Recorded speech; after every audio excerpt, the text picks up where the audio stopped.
안녕하세요. 벌써 올해로 36살이 된 남자입니다. 22일 때가 엊그제 같은데 벌써 한 여자의 남편이자 한 아이의 아빠가 되었네요. 저는 작은 사업체를 운영하고 있는데요. 주변 사람들에게 나름 성공한 인생이라 칭찬받는 저의 인생에 어떤 일들이 있었는지 이야기해보고자 이렇게 사연을 쓰게 되었습니다. 초등학교 2학년이 되던 해, 저는 갑작스럽게 아버지를 잃었습니다. 아버지가 돌아가셨는지 아니면 갑작스러운 사고를 당하셨는지 물으신다면 아닙니다. 저는 그토록 다정하던 아버지를 하루아침에 잃고 말았습니다. 그 이유는 다름이 아닌 제가 아버지의 친자가 아니었기 때문이었죠. 아버지는 유전자 검사를 통해 제가 친자가 아니라는 사실을 알게 된 후 곧장 저와 어머니를 내쫓으셨습니다. 어머니의 부정을 의심했기 때문이었죠. 아버지로서는 당연히 어머니의 부정을 의심할 수 있는 상황입니다. 애지중지 키운 아들이 친자가 아니라면 아내의 바람을 의심해 볼 수밖에 없으니까요. 그런데 어머니는 평생토록 억울하다는 목소리를 지우지 않으셨습니다. 제 기억 속 어머니는 추운 날 잠옷바람으로 쫓겨나면서 끊임없이 이렇게 외치셨어요. 난 절대 바람을 피우지 않았어요. 정말이에요. 제발 믿어주세요.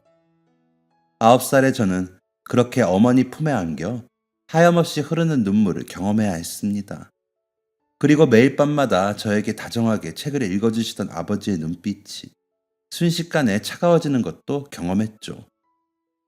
태어나서부터 9살이 될 때까지 평생을 의지했던 사람이 한순간에 돌아서는 장면은 36이 된 지금도 트라우마로 남을 정도로 큰 상처가 되었습니다.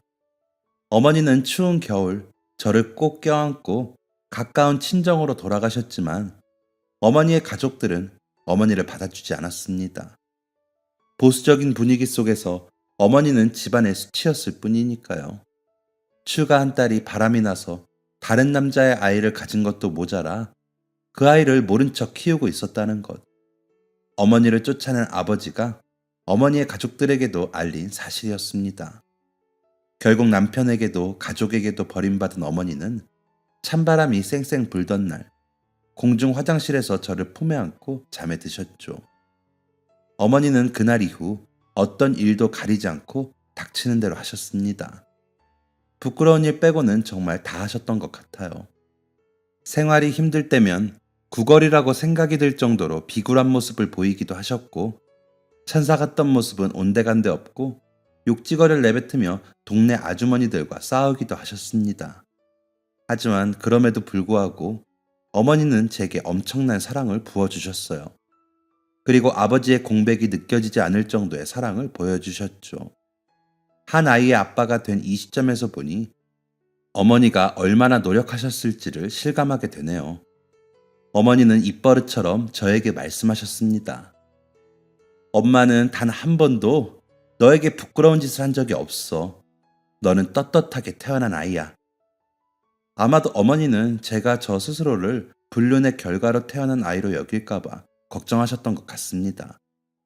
제가 어느 정도 나이가 찬 이후 어머니는 자신이 왜 이런 누명을 쓰고 집에서 쫓겨나야 하는지를 조금씩 알려주기 시작하셨어요. 검사가 잘못됐거나 평소에 나를 못마땅하게 여긴 내 아버지 여동생이 수작을 부린 게 분명하다는 게 최종적인 어머니의 생각이셨죠. 어머니는 아버지의 여동생, 즉 시누이를 모든 일의 원흉으로 생각하셨습니다. 그도 그럴 것이 유전자 검사를 강력하게 추천한 분이 고모였거든요. 고모는 제가 초등학교에 입학한 후 아무래도 애 얼굴이랑 오빠 얼굴이랑 너무 다르다. 오빠 출장 길게 다녀온 동안 새언니가 밖으로 나돌았던 거 아니냐 라는 말을 입에 달고 살았다고 합니다. 처음 고모의 이런 이야기를 들은 아버지는 말도 안 되는 말을 한다며 고모의 말을 헛소리 취급했지만 사람 마음이라는 게 그렇더군요. 아무리 터무니없는 말이라도 수없이 들으면 마음이 동하기 마련이죠. 결국 아버지는 어머니 몰래 유전자 검사를 실시하셨고 저와의 친자 불일치 결과를 통보받으셨습니다. 어머니는 결과지를 들고 길길이 날뛰는 아버지에게 절대 아니다 라며 항변하셨지만 이미 어머니에 대한 배신감으로 속이 뒤집힌 아버지에게 그 소리는 들리지 않았다고 해요. 그런데 당시 상황을 회상하시던 어머니는 분노하는 아버지 곁에서 미소 짓던 고모의 모습에 더욱 화가 났다고 합니다. 게다가 아버지가 어머니를 내쫓고 이혼하자마자 고모는 아버지에게 자신의 친구를 소개하고 결혼까지 진행시켰다고 하죠. 이 모습을 본 어머니는 고모가 어떤 수작을 부려서 상황이 이 지경이 됐다는 생각을 안 할 수가 없었다고 합니다. 당시 고모의 신우짓은 동네 사람들도 혀를 내두를 정도로 엄청났다고 하니 어머니가 왜 고모를 강하게 의심하는지 이해되는 부분이죠. 그런데 충격적인 이야기는 여기서 끝이 아니었습니다. 제가 성인이 된 이후 어머니는 당시를 회상하며 어머니가 겪었던 심적인 고통을 털어놓으셨어요. 네 아버지가 세장가 간다는 이야기 들었을 때 솔직히 결혼식장을 난장판으로 만들 생각이었어. 내가 겪은 일들을 모조리 얘기하고 억울함을 밝힐 참이었지. 그런데 네 아버지는 그 유전자 검사 때문에 나와 너를 버린 게 아니었다. 저는 어머니의 말을 이해할 수 없었습니다. 어머니는 저를 한번 살펴보시더니 쓴웃음을 지으시고 다시 말을 이어가셨어요. 네 아버지는 유전자 검사를 하기 전에 이미 동생이 소개해준 여자를 만나고 있었어. 맞습니다. 아버지는 고모가 소개해준 여자를 이미 만나고 있었던 것이죠. 네, 명백한 바람이었습니다.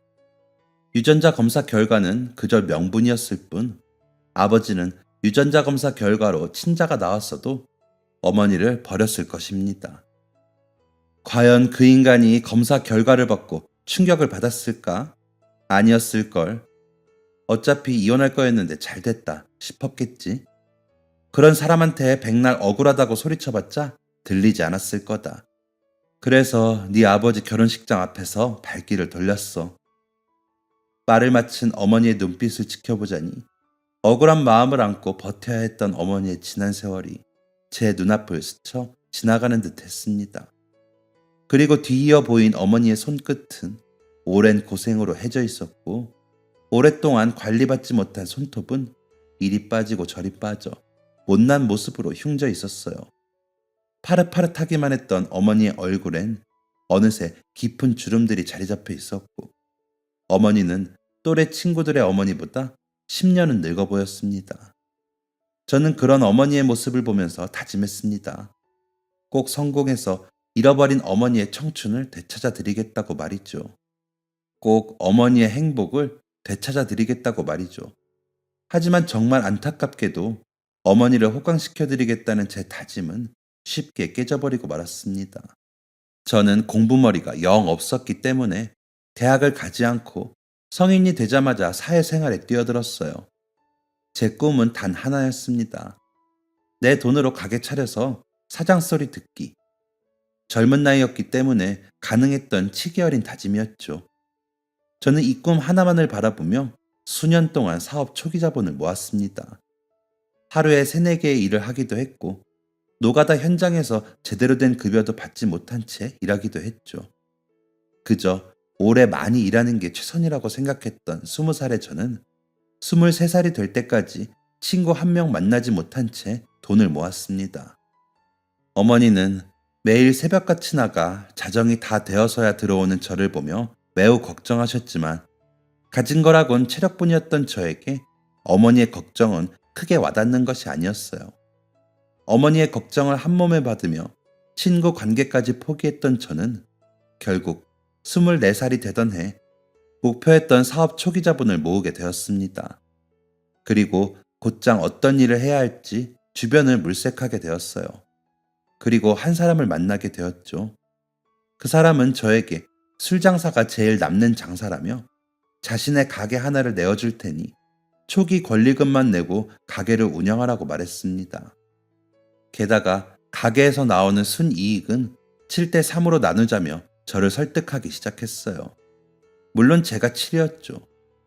무엇보다 그 사람이 보여준 가게의 장부도 썩 믿음직해 보였습니다.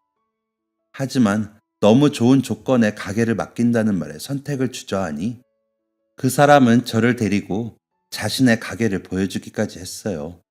가게 내부는 정말 휘황찬란했습니다. 가게 안을 채운 샹들리에부터 딱 봐도 비싸 보이는 소파까지. 한 반년 정도는 내 가게에서 일하면서 일 배우고 이후에 가게 맡아서 봐주면 될 것 같아. 솔직히 이 정도 되는 규모의 가게를 권리금만 받고 넘기는 거 진짜 믿지는 장사인 거 알지? 그리고 그냥 내가 가게 전부 운영해도 되는데 굳이 맡기려고 하는 거야. 현수가 내 동생 같아서 혹할 수밖에 없었습니다.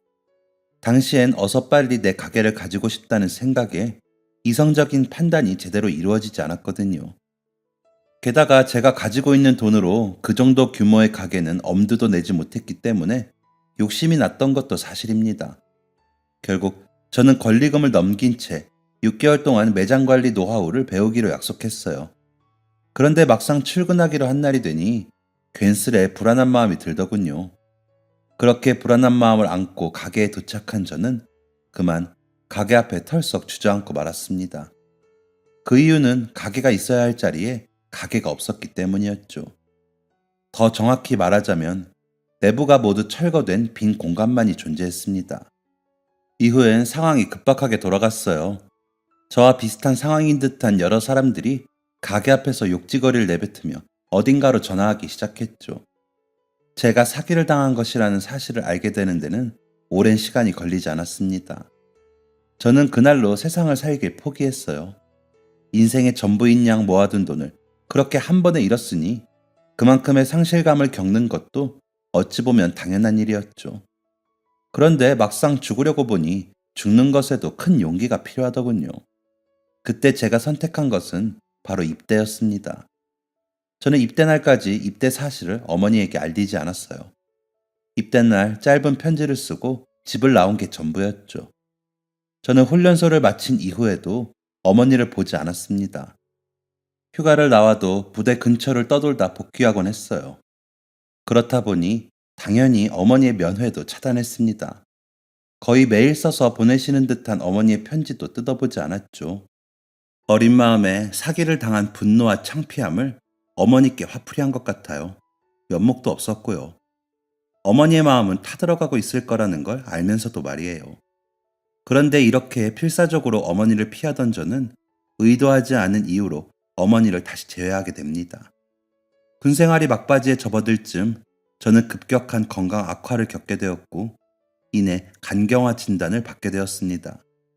간경화라는 사실도 충격적인데 더 충격적인 사실은 저에게 간이식이 필요하다는 것이었어요. 당연히 가족인 어머니에게도 이런 이야기가 전달되었죠.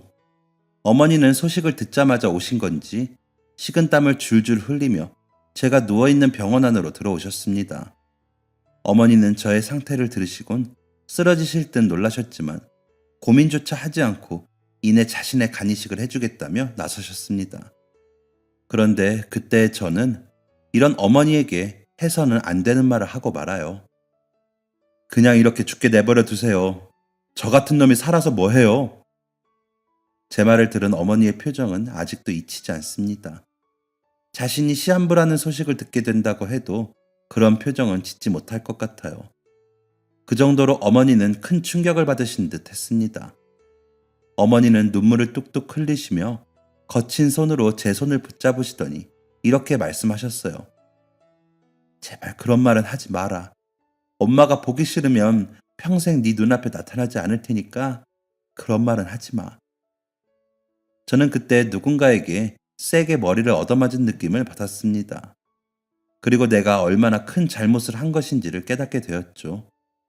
어머니가 울다 지쳐 잠에 드셨을 때 저는 창밖을 보며 다짐했습니다. 살아야겠다고요. 그리고 어머니를 호강시켜 드리겠다고 다짐했던 그 꿈을 이루겠다고 말이죠. 그러기 위해서는 우선 살아야 했습니다. 저의 간 이식 수술은 급박했기 때문에 가장 가까이에 있던 어머니가 가장 먼저 검사를 받게 되었죠. 어머니의 간을 이식받아야 한다는 사실이 마음을 무겁게 했지만 어머니의 굳은 다짐을 만류할 수는 없었어요. 그렇게 검사를 한 후 저는 한밤중 찾아온 의사에게 충격적인 이야기를 듣게 되었습니다. 종이 한 장을 들고 제 곁에 앉은 의사는 이렇게 말했습니다. 검사를 진행하신 신경자 씨가 친어머니가 맞으신가요? 의사가 이런 질문을 한 데는 이유가 있었습니다. 어머니의 혈액형과 어머니가 적어낸 아버지의 혈액형을 대조해 보았는데 도저히 제 혈액형이 나올 수 없었기 때문이었죠. 당연히 간 이식도 불가능했습니다. 이 사실을 알게 된 저는 무언가 이상한 기류를 느끼게 되었고 무엇에 끌린 것인지 어머니 몰래 유전자 검사를 하게 되었습니다. 하지만 제가 유전자 검사를 의뢰했다는 사실은 쉽게 기억 속에서 잊히고 말았어요. 몸 상태가 하루가 다르게 안 좋아졌기 때문이죠. 간 이식이 정말 급박한 상황이라는 사실에 모두가 불안해하고 있을 때 간 이식을 해주겠다는 사람이 나타났습니다. 바로 제 소식을 들은 친구였죠. 친구가 아무 이유 없이 간 이식을 해주겠다고 나선 것은 아니었습니다. 20살 때 저는 친구의 어머니가 돈이 없어서 중요한 수술을 못 받고 계신다는 사실을 알게 되었어요.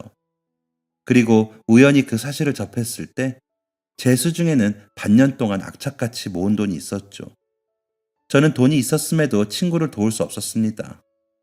그 돈을 모으기 위해 얼마나 노력을 했는지 누구보다 제가 제일 잘 아니까요. 하지만 수술만 받으면 살 수 있는데 돈이 없어서 그 수술을 못 받고 있다는 친구의 말이 제 마음을 계속해서 불편하게 만들었어요. 결국 저는 반년 동안 모은 돈을 모두 인출해 친구에게 건네주었습니다. 친구는 제가 건네준 돈을 어머니 수술비에 보탰고 친구의 어머니는 건강을 완전히 회복하셨어요. 친구는 어머니가 건강을 회복하신 후 저에게 고마움을 표현하기 위해 저를 오랫동안 찾아다녔다고 합니다. 쥐도 새도 모르게 사라진 저를 찾는 것을 포기하지 않았던 친구는 제가 간 이식을 필요로 한다는 사실을 알게 되었을 때 결코 가만히 있을 수 없었다고 합니다. 곧장 기증 의사를 밝히고 간 이식이 적합한지 검사를 받았다고 하죠. 간 이식은 성공적으로 이루어졌고 저는 친구에게 이제 우리 진짜 쌤쌤인 거냐? 라는 시답지 않은 농담을 건넬 정도로 건강을 회복하였습니다. 의병 제대 후 요양을 하던 저는 어느 날 잊고 있던 유전자 검사 결과지를 받아보게 되었습니다. 예상하셨겠지만 저와 어머니의 유전자는 일치하지 않았어요. 제가 어머니의 친자가 아니었던 거죠. 즉, 저는 아버지와도 어머니와도 남남인 사이였던 것입니다. 이 사실을 알게 된 후 한참을 고민했어요. 이 이야기를 어머니에게 알린다면 어머니가 얼마나 충격에 휩싸이실지 걱정되었기 때문이었죠. 그리고 마음 한구석에는 어머니에게 버림받으면 어떻게 하나 라는 걱정도 들었습니다. 평생 바람난 여자라는 꼬리표를 달고 한평생 고생하며 사셨는데 그 원흉을 저라고 생각하실까봐 무서웠죠. 한참을 고민하던 저는 결국 어머니에게 모든 사실을 털어놓게 되었습니다. 제 이야기를 들은 어머니는 끝내 눈물을 보이고 마셨어요. 그 눈물 앞에서 저는 죄인이 된 채 고개를 푹 숙이고 말았죠. 그런데 그런 제게 어머니는 놀라운 말씀을 하셨습니다. 거봐 현수야. 너는 부정하게 태어난 게 아니야. 떳떳하게 태어난 아이였어. 저는 이 와중에도 제 걱정뿐이신 어머니를 의아하게 바라보고 이렇게 말했습니다. 화나지 않으세요? 저 때문에 겪지 않아도 되는 일을 겪으셨고 그리고 또 제 물음에 어머니는 이렇게 대답하셨습니다. 너를 이만큼 키울 때까지 힘든 일이 없었던 건 아니야. 하지만 그런 힘든 일은 모두 잊을 정도로 너를 키우는 동안 행복했어. 일이 어떻게 된 것인지는 모르겠지만 피가 섞이지 않았더라도 너는 내 자식이고 내 아들이야. 어머니의 대답은 그동안 제가 느꼈던 불안감을 눈 녹듯이 사라지게 만들었습니다. 불안감이 사라지니 이성적인 판단이 가능하게 되었죠. 저는 곧장 유전자가 일치하지 않는 이유를 찾아 나섰습니다. 그리고 어머니의 친자식과 제가 병원에서 뒤바뀌었다는 사실을 알게 되는 데는 그리 오랜 시간이 걸리지 않았습니다. 저는 이 놀라운 사실을 어머니에게 알렸고 저와 뒤바뀐 그 아이를 찾겠다고 말씀드렸습니다. 하지만 어머니는 단호하게 거부하셨어요. 내 자식은 너야. 친자를 찾는다고 하더라도 그 아이가 내 자식이 될 순 없어. 저는 어머니를 설득했지만 어머니는 여전히 완강하셨습니다. 친자식을 만나게 되면 제가 동떨어진 느낌을 받으리란 걱정 때문이었죠. 결국 저와 어머니는 이 모든 사실을 마음속에 묻기로 결정하게 되었습니다. 그러고 난 이후 저는 새롭게 사업을 시작했고, 다행히 사업이 잘 풀려 지금의 아내를 만나 결혼까지 하게 되었습니다. 안정적인 가정을 꾸리고 31살이 되어 제 아이를 품에 안아보니 가장 먼저 드는 생각이 있더군요. 바로 친자를 찾지 않겠다고 말했던 어머니의 속마음이었어요. 내가 이 아이를 잃어버린다면? 이라는 생각에서 시작된 고민은 꼬리에 꼬리를 물었고, 그 고민은 나는 아마도 이 아이를 평생 동안 그리워하겠구나 라는 답으로 정리되었습니다. 즉, 저희 어머니 또한 잃어버린 친아들에 대한 그리움이 여전히 존재해 있을 것이라 생각한 것이었죠. 그래서 저는 저와 뒤바뀐 인생을 살게 된 어머니의 친자를 찾기 시작했습니다. 병원 기록이 존재했기 때문에 어머니의 친자를 찾는 건 그리 어려운 일이 아니었습니다. 진짜 문제는 어머니의 친자를 찾고 난 이후에 시작되었어요. 친자의 상태는 심각 그 자체였습니다. 친자는 일용직 노동자로 하루벌이를 하며 사는 사람이었습니다.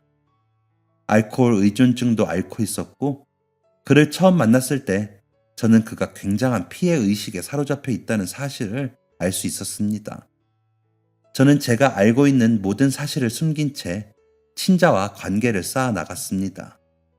그리고 그 과정에서 친자가 이렇게 살게 된 이유까지 알게 되었죠. 친자도 저와 마찬가지로 친자가 아니라는 사실 때문에 어머니와 함께 집에서 쫓겨난 사람이었어요. 저의 친모는 키워주신 어머니와 마찬가지로 아내가 바람이 나서 남의 자식을 낳아왔다 라는 억울한 상황에 놓이게 되셨다고 하죠. 저를 길러주신 어머니는 이런 억울한 상황 속에서도 저를 포기하지 않으셨던 반면, 저의 친모는 억울한 상황의 원인이 된 친자 최정윤 씨를 고아원 앞에 버리고 떠났다고 합니다. 똑같이 억울한 상황이었지만 각자를 길러준 어머니의 태도가 달랐던 것이고, 그 어머니의 태도가 지금의 저와 최정윤 씨를 만든 것이었죠. 갑작스럽게 부모에게 버림받고 어머니는 상실감에 스스로 목숨까지 끊은 상황에서 최정윤 씨가 제대로 된 성장을 할 수 있었을 리가 만무합니다. 최정윤 씨는 어린 시절부터 세상에 대한 분노를 품게 되었고, 세상을 살아가길 포기했다고 하죠. 정말 살고 싶지 않은데 스스로 죽는 건 무섭더라고요. 그래서 될 대로 되라고 생각하고 살았어요. 먹고 싶은 대로 먹고, 말하고 싶은 대로 말하고, 자고 싶으면 자고. 근데도 얼마나 목숨이 질긴지 죽는 것도 쉽지 않더라고요. 공허한 눈으로 이런 말을 뱉는 최정윤 씨를 보니 23살, 사기를 당해 전 재산을 잃은 제 모습이 겹쳐 보이는 듯 했습니다. 하지만 최정윤 씨의 인생은 제 인생보다 훨씬 기구했습니다. 저는 어머니에게 충분한 사랑을 받으며 자란 반면, 최정윤 씨는 고아원에서 외롭게 자랐고 다른 사람들에게 무시와 괄시를 받기도 했죠. 무엇보다 사람들의 차가운 그리고 편견 어린 시선도 견뎌야 했다고 했어요. 최정윤 씨는 그런 주변 시선을 이겨내는 방법으로 거친 생활을 선택하기도 했다고 합니다. 불량 서클에 들어가서 옳지 않은 일들도 여러 번 했고, 마음에 안 드는 사람과 시비가 붙으면 결코 물러나는 법이 없다고 했죠. 학창 시절에는 선생님께 불려가는 게 일이었고, 성인이 되고 나서는 경찰서를 들락날락거리는 게 일상이었다고 합니다. 현재 일용직 노동자로 일하는 이유도 거액의 합의금을 물어준 후 생긴 빚을 해결하기 위해서라고 했죠. 저는 최정윤 씨의 이야기를 들은 이후 곧장 그를 돕기 시작했습니다. 그를 도운 이유는 제 마음속 한 구석에 자리한 부채감 때문이었던 것 같아요. 그가 친어머니 손에서 자랐다면 조금 더 나은 인생을 살 수 있지 않았을까. 내가 그의 자리를 뺏어서 그의 인생이 이렇게 된 것은 아닐까 하는 미안한 마음이 제 마음속에 자리하고 있었던 것이죠. 제가 가장 먼저 한 일은 최정윤 씨를 병원에 데려가는 것이었습니다. 병원에 가서 기초적인 검진을 받고 치료가 필요한 부분은 치료비까지 지원해 주었어요. 특히 치아가 많이 약해져서 그 부분을 많이 신경 썼습니다. 그리고 상담사인 아내의 도움을 받아 심리 상담도 시작하게 되었습니다. 사실 상담이라는 게 거부감이 들 수 있는 부분임에도 불구하고 최정인 씨는 선뜻 상담에 임했어요. 이유는 이런 상황을 만들기까지 최정인 씨와 지속적으로 관계를 쌓아온 그동안의 시간이 있었기 때문이었죠. 처음 최정인 씨는 제가 그에게 베푸는 친절을 못마땅해 했습니다. 자신에게 무엇을 바라길래 이런 일들을 하냐며 날카로운 말을 하기도 했죠. 최정인 씨가 그런 말을 할 때면 저는 사람이 사람을 돕는 데 이유가 있나요? 라며 웃어 넘기곤 했어요. 다행스럽게도 최정일 씨의 상태는 점차 나아졌습니다. 건강도 금방 회복했고 상담을 병행하며 심각했던 알코올 의존증도 완화되었죠. 그를 곁에서 지켜본 결과 최정일 씨는 삶을 포기한 게 아니었어요. 그저 어떻게 살아가야 할지 방법을 모를 뿐이었죠. 살아갈 만한 힘을 주고 어떻게 살아야 할지 약간의 방향성을 제시하니 최정일 씨는 스스로 노력하기 시작했습니다. 술을 끊기 위해 노력했고 어떻게 술을 끊을 수 있을지 질문하기 시작했죠. 그게 다가 아닙니다. 최정일 씨는 합의금으로 인해 진 빚을 갚아주겠다는 저의 제안도 거절했어요. 자기 일은 자신이 해결해야 한다는 뚝심 있는 생각 때문이었죠. 이만큼 도움을 받았는데 더한 도움을 바라는 건 아닌 것 같아요. 제가 해결할 수 있도록 해주세요. 저는 최정일 씨의 주변 환경에 아주 약간 개입했을 뿐, 그 이상의 도움을 준다던가 직접적인 도움을 주지 않았습니다. 최정일 씨가 괜찮은 사람으로, 괜찮은 인생을 사는 사람으로 변한 것은 순전히 그의 노력이었어요. 저는 최정일 씨가 모든 빚을 갚고 난 후에야 그에게 모든 사실을 털어놓게 되었습니다.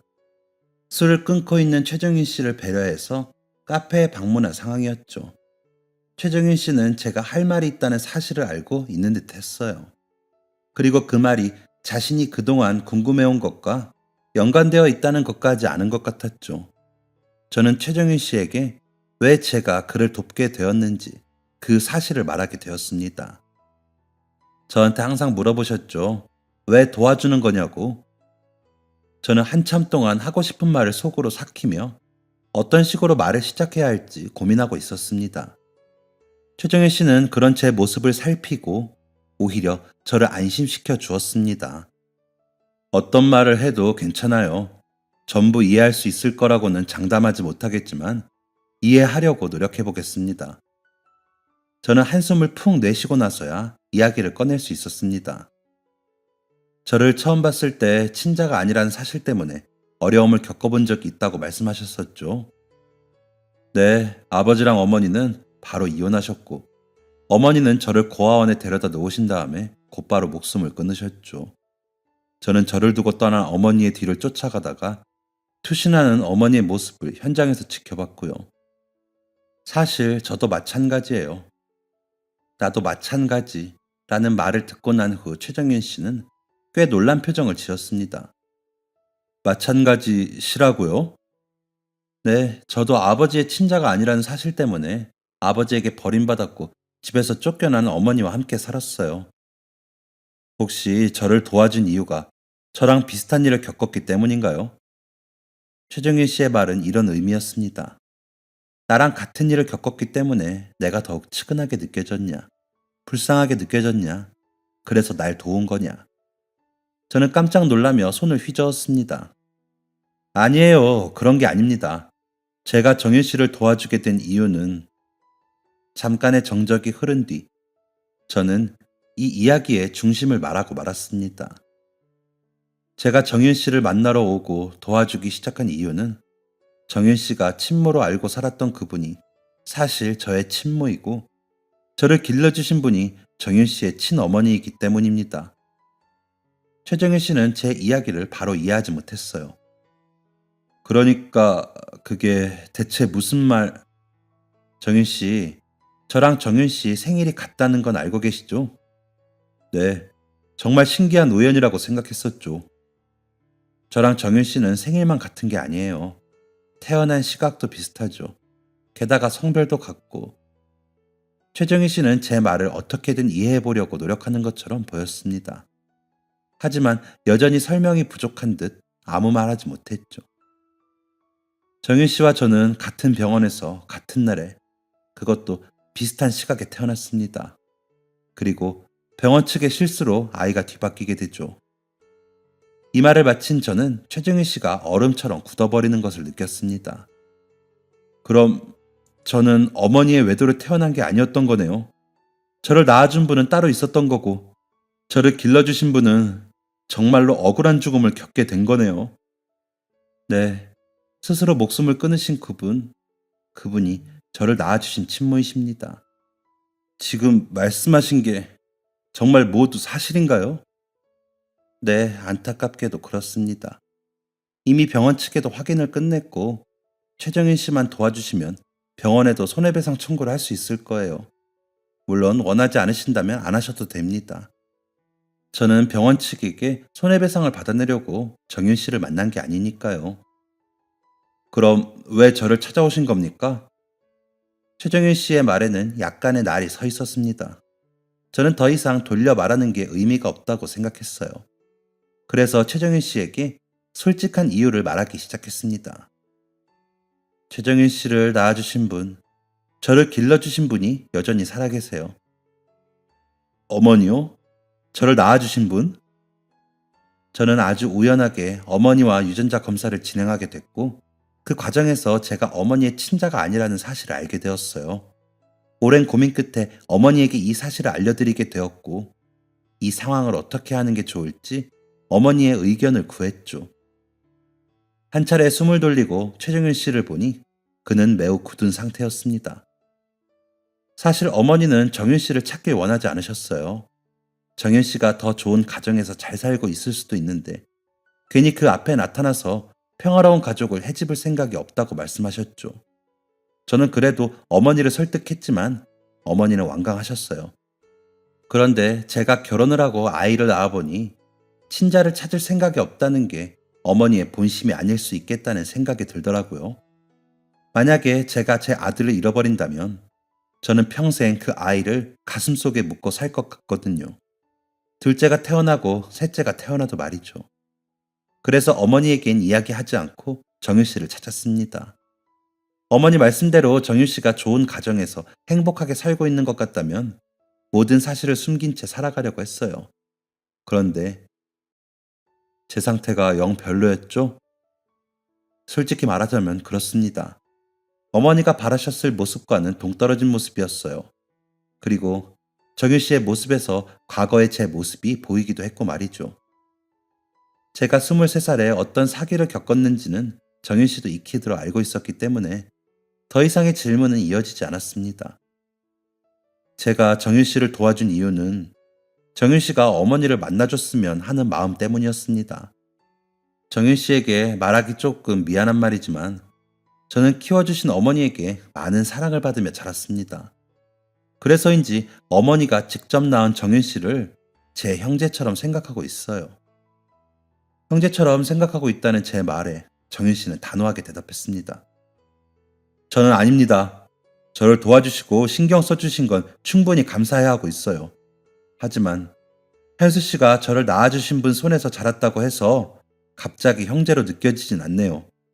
게다가 저는 저를 낳아주신 어머니가 따로 계시다는 사실을 처음 들었습니다. 낳아주신 어머니가 따로 계시다는 것도 충격인데 대체 이 상황을 어떻게 받아들여야 하는지 모르겠네요. 지금 당장 답을 달라는 의미는 절대 아닙니다. 정희 씨도 이 상황을 받아들일 만한 시간이 필요하시겠죠. 충분히 시간을 가지고 고민해 주세요. 그리고 제가 정윤 씨를 돕는 건 어떤 대가를 바라서가 아니라는 것만 알아주세요. 최정희 씨는 이후 한 달 정도 시간을 가지며 어머니를 만날 것인지에 대한 고민을 이어갔습니다. 그리고 34살의 가을, 최정희 씨로부터 어머니를 만나겠다는 대답을 듣게 되었죠. 이 말을 들은 후 저는 곧장 어머니에게 달려가 이 이야기를 전해드렸습니다. 사실 어머니한테 고백할 게 있어요. 어머니는 두 눈이 동그래진 채 저를 바라보고 계셨죠. 아이를 낳고 나니 어머니의 마음이 조금이나마 이해되더라고요. 그래서 병원에서 저와 뒤바뀌었던 어머니의 친자를 찾았습니다. 어머니는 두 손으로 입을 가린 채 깜짝 놀라셨어요. 뭐? 그 아이를 찾았다고? 네, 최정윤이라는 이름으로 살고 있었어요. 그 사람을 찾았을 때 어머니 말씀처럼 행복하게 살고 있다면 그냥 가슴속에 이 사실을 품고 모른 척 하려고 했습니다. 그런데 제가 목격한 최정윤 씨의 삶은 썩 좋아 보이지 않았어요. 어머니는 눈물을 두 눈에 가득 담은 채 제 이야기를 경청하셨습니다. 그리고 물어보셨어요. 대체 어떻게 살고 있었길래? 저는 최정윤 씨의 그동안의 이야기를 간략하게 설명해 드렸습니다. 어머니는 눈물을 뚝뚝 떨어뜨리셨고 동시에 제게 사과를 하셨어요. 미안하다, 미안해. 내가 너 앞에서 이렇게 울면 안 되는 건데. 하지만 저는 어머니의 눈물을 이해할 수 있었습니다. 괜찮아요, 엄마. 이해해요. 저도 이제 아빠가 됐고 친자가 따로 있다는 사실을 알고 난 후 어머니가 어떤 마음이었을지 짐작할 수 있어요. 제 말이 위로가 되었는지 어머니는 눈물을 연신 훔쳐내셨습니다. 그래서 그 아이는 지금 어떻게 살고 있니? 지금은 많이 괜찮아졌어요. 정윤 씨는 어머니를 만나겠다고 결심했어요. 어머니만 괜찮으시면 만나서 자세한 이야기를 들어보시는 게 좋을 것 같은데 괜찮으세요? 제 물음에 어머니는 격한 끄덕임으로 대답하셨고 저는 어머니와 최정희 씨의 만남을 준비했습니다. 어머니와 최정희 씨는 서로의 얼굴을 확인하자마자 서로를 끌어안고 눈물을 흘렸어요. 두 사람을 진정시키고 나서 보니 왜 이제까지 느끼지 못했을까 싶을 정도로 어머니와 최정희 씨의 얼굴이 똑 닮았더라고요. 어머니와 최정희 씨는 아침 해가 저물 때까지 오랜 시간 동안 그동안의 인생 이야기를 나눴습니다. 웃기도 하고 울기도 하고 서로를 위로하는 시간을 가졌죠. 대화가 마무리될 즈음 어머니와 최정윤 씨는 저를 바라보며 진심 어린 감사 인사를 전했습니다. 고맙다 현수야. 엄마 마음을 이해해줘서 너에게 정말 감사해. 최정윤 씨도 뒤이어 고마움을 표시했어요. 그러면서 이렇게 말했죠. 사실 현수 씨가 저를 찾아온 건 2년 전이에요. 그 2년 동안 참 많은 일이 있었죠. 만약에 현수 씨가 처음 저를 만났을 때 어머니 이야기를 꺼냈더라면 저는 현수 씨와 어머니에게 못된 말만 했을 거예요. 어머니의 존재 자체를 부정했을 수도 있죠. 아니, 애초에 어머니를 만나지 않겠다고 했을 거예요. 그런데 제가 이렇게 어머니를 만나기로 다짐하고 대화를 나눌 수 있는 건 2년 동안 현수 씨가 보여준 노력 덕분이었던 것 같습니다. 감사해요, 현수 씨. 정말 감사합니다. 저는 최정윤 씨의 말이 무엇을 의미하는지 바로 알 수 있었어요. 그날 저는 어머니, 최정윤 씨와 함께 아이처럼 눈물을 흘리며 기쁨과 슬픔을 모두 경험하게 되었습니다. 최정윤 씨가 자신의 출생의 비밀을 알게 되고 친어머니의 존재를 알게 된 지 몇 년의 시간이 지났네요. 최정윤 씨는 이후 번듯한 기술 자격증을 취득해 직장을 얻어 일을 하고 있습니다. 그리고 직장에서 버는 돈을 조금씩 모아 작지만 넉넉한 전셋집도 구하게 되었죠. 지금은 어머니의 아들로, 저의 형제로, 제 아이의 삼촌으로 오붓한 가족애를 느끼며 살고 있습니다. 어머니와 자신이 너무 가까이 지내면 제가 소외감을 느낄까봐 항상 조심스러워하는 게 느껴질 정도로 속이 깊은 사람이에요. 저도 선을 지키기 위해 정윤 씨에게 아직도 말을 놓지 않고 있습니다. 정윤 씨도 마찬가지고요. 아내와 아들, 그리고 어머니와 정윤 씨가 함께 도란도란 이야기하는 모습을 보면 가장으로서 책임감도 느껴지지만 가슴 한편이 따뜻해지는 것을 경험하게 됩니다. 이런 가족의 모습을 지키기 위해 노력해야겠다는 생각도 들고 말이죠. 정윤 씨와 어머니가 서로를 완전한 가족으로 인정한 후 저는 저의 친부를 찾아보았습니다. 친부를 찾는 것 또한 그렇게 어렵지 않았어요. 저는 친부가 살고 있는 모습, 그리고 친부가 어떤 사람인지를 목격한 후 친부 앞에 나서기를 포기했습니다. 우선 친부는 저의 친모와 이혼한 후 새 가정을 꾸려 가정을 이룬 상황이었어요. 그런 사람 앞에 나타나는 건 민폐일 뿐이었죠. 무엇보다 저의 도덕적 관념으로는 도무지 제 친부모님이 좋은 사람으로 보이지 않았습니다. 이 모든 사실은 친모가 죽기 전 작성한 유서를 통해 알게 된 내용인데요. 저는 친부와 친모의 하룻밤 불장난으로 태어난 아이였습니다. 친부를 오랫동안 연모했던 친모가 결혼을 일주일 앞둔 친부를 꼬셔서 하룻밤을 얻어냈던 것이죠. 친모는 친부의 예비 신부를 찾아가 자신이 예비 신랑과 잠자리했다는 사실을 알렸고, 결혼이 미뤄지는 동안 자신의 임신 사실을 통보했다고 합니다. 즉, 저의 친부와 친모는 결혼식도 제대로 올리지 못한 채 사랑 없이 결혼 생활을 했던 것이죠. 친부는 친모가 산통을 겪고 있을 때조차 나타나지 않았었다고 합니다. 사랑 없는 책임만 있었던 결혼이었기 때문에 벌어진 일들이었습니다. 이런 상황이다 보니 친모가 낳은 아이가 자신의 자식이 아니라는 사실을 알았을 때 친부는 기다렸다는 듯이 친모를 내쫓았다고 해요. 이 부분마저도 저의 상황과 유사하네요. 사실 저는 이 모든 뒷이야기가 이해되지 않았습니다.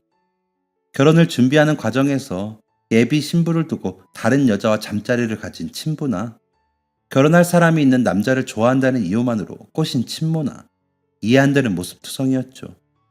그런 친부에게 내가 당신의 친자다 라고 이야기하고 싶지 않았습니다. 게다가 친부의 재혼 상대는 일전에 결혼이 한번 엎어졌던 예비 신부였어요. 그 예비 신부 사이에서 새 자녀를 얻기도 했죠. 저는 굳이 그 가정을 깨트리고 싶지 않았습니다. 괜히 그들 앞에 나타난다면 굴러 들어온 이물질 취급을 받을 게 당연했으니까요. 무엇보다 저는 제 친부를 찾을 이유가 전혀 없었습니다. 어차피 친부는 저에게 별 관심이 없을 게 뻔하고, 제게는 아버지 분량의 사랑까지 아낌없이 보여주신 어머니가 있기 때문이죠. 조금 부끄러운 이야기지만 인간적인 생각도 있습니다. 친부의 세 자녀들은 모두 부모의 등골을 빨아먹는 존재였어요. 저랑 비슷한 나이 또래임에도 불구하고 여전히 부모님 품속에서 부모님에게 용돈을 받아 쓰고 있었죠. 공무원인 친부의 연금으로 도저히 생활이 불가능해 친부와 그의 아내는 여전히 일을 하고 있는 상황이었습니다. 그 자식들은 이런 상황을 알면서도 모르는 척하며 편안하게 호의호식하고 있었던 것이고 말이죠. 제가 그 사람들 앞에서 이런 모습으로 나타나면 친부와 그의 아내, 그리고 그들의 세 자녀들까지 책임져야 했을 거예요. 피가 섞였다는 이유만으로 말이죠. 그래서 저는 저를 키워주신 어머니, 그리고 뒤늦게 생긴 저의 형제, 또 제 아내와 아들에게 충실해야겠다고 다짐했습니다. 저 꽤 성공했거든요. 23살에 전 재산을 사기당한 그때 그 모습과는 다르게 말이죠. 사연을 쓰다 보니 그런 과거가 있었기 때문에 지금의 성공이 있는 건 아닐까 하는 생각이 듭니다. 친부 찾기를 내려놓은 저는 이후 어머니를 미워했던 고모에게 연락을 했습니다. 저 양현수입니다. 전화를 건 양현수가 누군지 한참을 생각하던 고모는 어디 더러운 핏줄이 연락을 해? 뭐가 잘났다고? 라며 호통을 쳤죠. 저는 그런 고모에게 담담히 어머니의 억울함을 이야기했습니다. 저희 어머니가 바람을 폈고 그 결과로 제가 태어났다고 하셨죠. 그때 왜 아버지 유전자 검사만 하셨습니까? 고모님 마음속에 저희 어머니를 믿어주겠다는 마음이 조금이나마 있었더라면 어머니 유전자 검사도 해보셨을 수 있었을 텐데요. 갑자기 전화해서 이게 무슨 말이야? 제가 양희도 씨의 친자가 아니라는 검사 결과 고모님이 가져오신 거였죠? 그래, 내가 가져다 줬다. 뻔뻔하게 다른 집안 씨를 끌고 들어온 게 괘씸해서. 네, 그러시겠죠. 그런데 저 신경자 씨 친아들도 아닙니다. 뭐? 너도 친아들이 아니라니 이게 대체 무슨... 신경자 씨 친아들은 최시성으로 살아가고 있었어요. 이제 똑똑히 알아두세요. 저희 어머니는 단 한 번도 부정을 저지른 적이 없는 분이십니다. 수학이 너머에 있는 고모는 아무 말이 없었습니다. 제가 그 집안과 아무 연관이 없다는 걸 말씀드렸으니 고모라는 호칭도 안 하겠습니다. 양미아 씨, 당신의 섣부른 판단과 이유 없는 불신, 그리고 미움이 한 가정을 파탄냈습니다. 당신이 어머니에게 직접 사과하는 건 바라지도 않겠습니다. 그냥 이거 하나만 평생 기억하세요. 당신 때문에 우리 어머니는 청춘을 잃었습니다. 통화를 마칠 때까지 건너편 수화기에서는 아무 말이 들리지 않았습니다. 충격이겠죠. 핏줄을 중요하게 생각했던 양씨 집안 사람으로서는 멘붕인 소식이었을 것입니다. 제 이야기를 들은 고모 양미아 씨는 다음 날부터 줄기차게 연락을 취해왔습니다. 어딘가에 오빠의 친아들이 살아있다는 생각을 하기 때문이었겠죠. 양씨 집안 장손이 어디에 있다는 거냐? 당장 말해라. 라는 문자가 끊이지 않았습니다. 이렇게까지 심각하게 친자에 집착하는 걸 보고 이상함을 느껴서 알아보니 양미아 씨에게도 그럴 만한 이유가 있었습니다. 양미아 씨가 오빠에게 소개한 자신의 친구가 괜찮은 사람은 아니었던 거죠. 양미아 씨는 현재 마음에 드는 구석이 하나도 없는 친구와 그 자식에게 집안의 모든 재산을 빼앗길 상황이었습니다. 이런 중요한 순간에 또 다른 친자가 나타난다면 양미아 씨가 챙길 몫이 늘어나게 되겠죠.